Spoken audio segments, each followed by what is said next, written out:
Le rectorat de l'université d'Abomey-Calavi a effectivement été informé d'un cas de harcèlement sexuel sur une personne vulnérable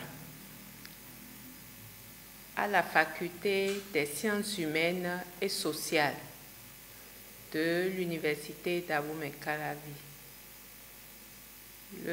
La situation de vulnérabilité ici résulte du statut de la victime qui est bien sûr une étudiante et le harceleur étant son encadreur de mémoire et également le chef adjoint de département de sociologie, anthropologie à la faculté des sciences humaines et sociales, Dr Bénin.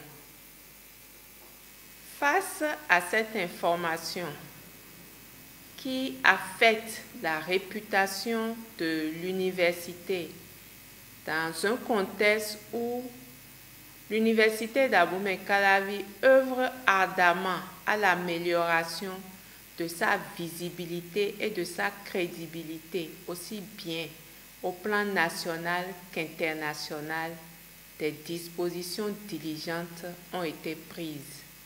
Suite à une interpellation par le rectorat du décanat de la faculté des sciences humaines et sociales, une réunion a eu lieu en présence du chef de département de sociologie et anthropologie et du mis en cause.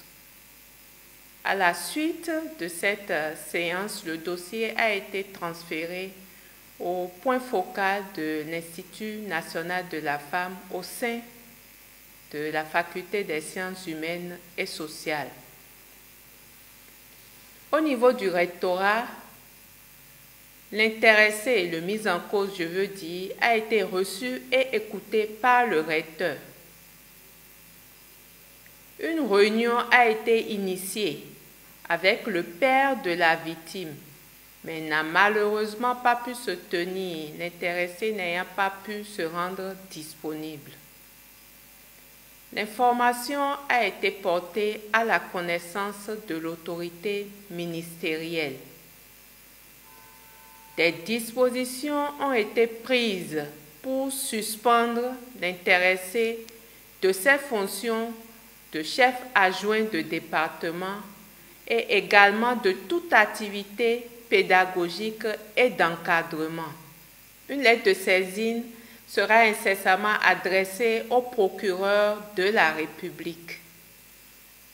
Je voudrais profiter de cette occasion pour rappeler à la communauté universitaire en général et au corps professoral de l'université d'Abomey-Calavi en particulier que le harcèlement sexuel est puni.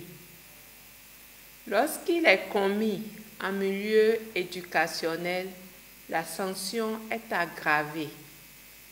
L'université d'Abomey-Calavi ne tolère pas et sanctionnera avec la dernière rigueur de tels actes en son sein.